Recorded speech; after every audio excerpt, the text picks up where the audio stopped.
What's going on, you guys? Welcome back to another video. Welcome back to the channel. If you're stopping by the channel for the first time, please consider subscribing. I would totally appreciate that. I'm going to give you guys a quick dividend portfolio update. This is my M1 Finance multiple streams of income dividend portfolio.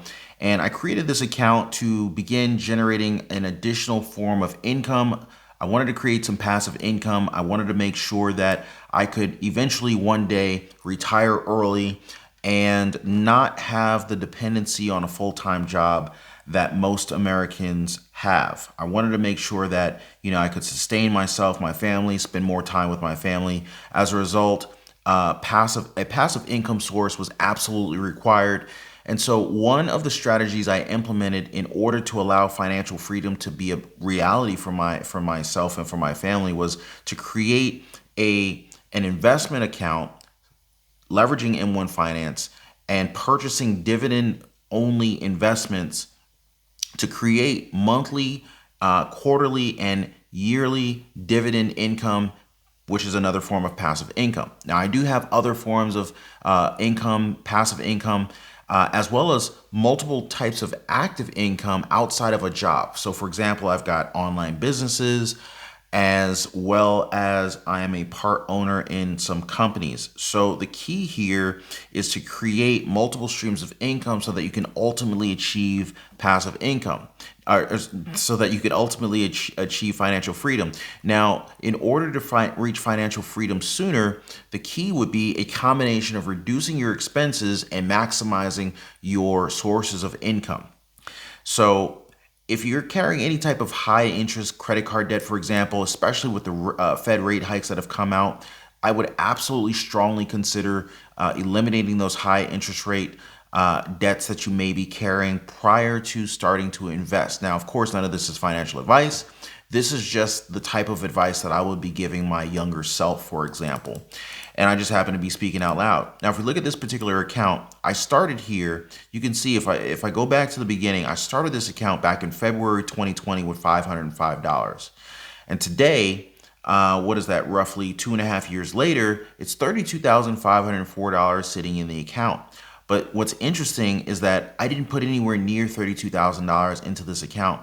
I believe I had only put in roughly maybe $18,000, $19,000, or $20,000. The remaining amount of portfolio value here has come from portfolio gains in the form of market gains, earned dividends, and referrals. Because the cool thing about M1 Finance is that when you refer people to sign up for M1 Finance through your M1 Finance link, you can actually earn an additional.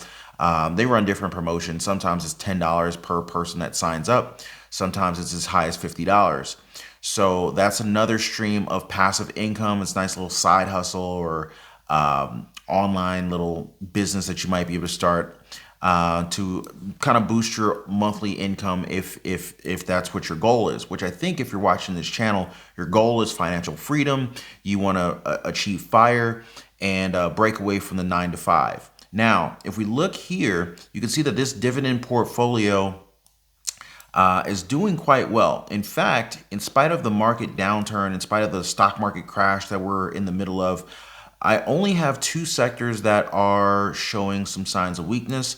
We've got the bond market and we've got telecom. But if we look at the remainder, we're looking pretty good here. Healthcare, I've got a number of dividend-paying healthcare-related stocks sitting at almost 43% to the plus side, and this is during the stock market crash right now. Utilities, I'm up 31% almost. Real estate sitting at 53% gain. Oil and gas, I have a 133, almost 134% gain. Consumer, industrials, tech, as well as finance. These are all up, and they're up substantially given the market that we're in. In fact, they were up much more just prior to the last 6 months because, as you guys know, the market began to decline since the beginning of January. Now, I do want to share this portfolio with you guys, so I'll definitely drop a link down below where you can click the link and you can see exactly what holdings that I have, and then you can see if maybe some of the holdings that I have you may want to consider adding to your portfolio. or at least to start doing some research of your own. Now, of course, this is not financial advice. I'm just sharing with you guys what I'm doing. So currently the Dow Jones is up, or I won't say it's up, it's sitting at 30,982 points. S&P 500 futures is sitting at 3832, and NASDAQ is sitting at 11,695 points. And so we did actually breach the 30,000 mark on the Dow Jones, probably in the last week, but now we're kind of over it. The thing is in my opinion, I'm debating on whether or not we've actually hit a bottom or are we going further down. I'm going to expand on that a little bit. Tesla just reported that they're cutting about 200 autopilot jobs and are closing offices in San Mateo, California. This is a big deal because there's been a really big push for automated driving, self-driving cars, as well as self-driving semi-trucks.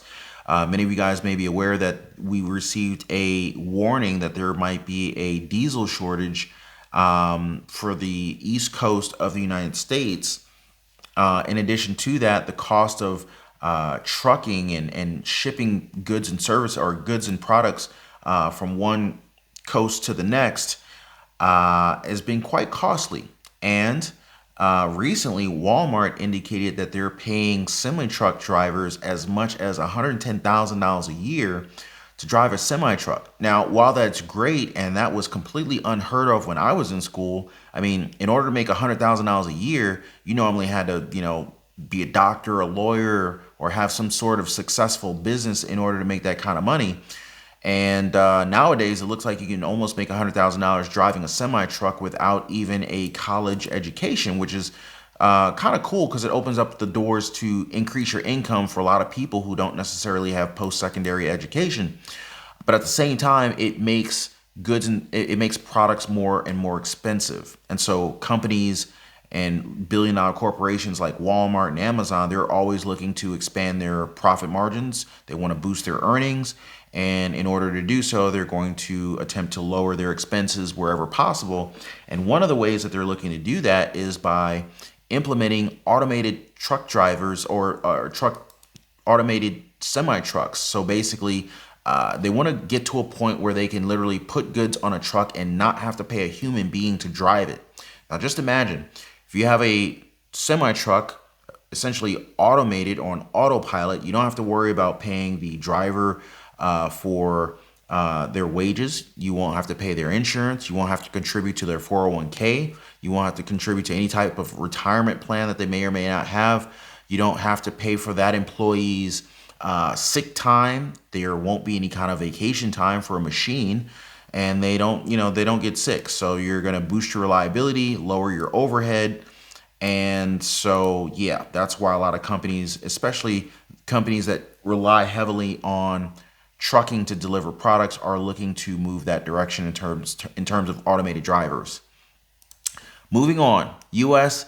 recently deployed nearly 300,000 monkeypox vaccines doses to fight the outbreak. Now, I'm not going to dive deeply into this, but this is something that I'm keeping an eye on because essentially we may possibly see more and more of this develop. Let's just say that. You guys remember 2.5 years ago, the pandemic we just got through. Many people were saying, "Oh, this is nothing. It's just a flu." Turned out to be a little bit more than the flu, and our economy is still actively trying to recover from that. So I'm monitoring this situation because I don't know if we may end up finding ourselves in another crazy shutdown situation. But I do not want to be caught off guard, so I'm just preparing myself. Now, the last thing that I want to talk to you guys about is the Fed. Now, I talked earlier about the stock market and whether or not, are we at the bottom of the stock market crash? We're sitting at a little under 31,000 points on the Dow Jones for the day. And we did touch 29,000, I think it was last week, but we've since recovered somewhat. And we've been kind of bouncing around this 30,000, 31, 32,000 point level on the Dow Jones. And so the question is, since the Fed's plan to shrink its balance sheet has been released and markets are generally forward thinking, not to mention the markets also know the Fed's plans of increasing the Fed interest rate into the foreseeable future. The question is, how much of the fact that the Fed plans on reducing its balance sheet is baked into the market? If you look here, it says here, this is on the corporate.vanguard. This is on the Vanguard website, vanguard.com. It says here, what's behind the fastest pace of quantitative tightening, right? So it says here that the Fed plans to reduce its $8.5 trillion balance sheet beginning June 1st, when it will no longer reinvest proceeds of up to $30 billion in maturing Treasury securities and up to $17.5 billion in maturing agency mortgage-backed securities per month. Beginning September 1st, those caps will rise to $60 billion and $35 billion respectively, for a maximum potential monthly balance roll-off of $95 billion. So the question is, as the Fed attempts to reduce its $8.5 trillion balance sheet at the tune of roughly $95 billion, how much of this balance sheet reduction and quantitative tightening is already baked into the market?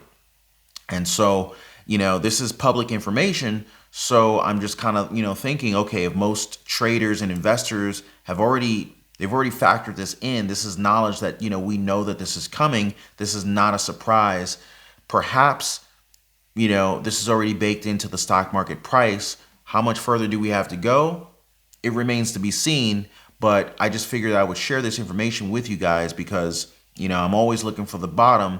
And, we never quite know when we're there. But one thing is for sure, in my opinion, is that the further we go down, the lower the risk. In my opinion, the highest risk that we have is when you're hitting new highs on a regular basis. The higher you go, the further you have to fall. So anyway, I'm going to continue to, proceed with my dividend reinvestment plan, my drip strategy. I'm going to continue with the continued dollar cost averaging strategy, DCA, and whenever we have really big dips, I'm probably going to buy in a little bit heavier during those times so I can boost my shares of dividend paying stocks.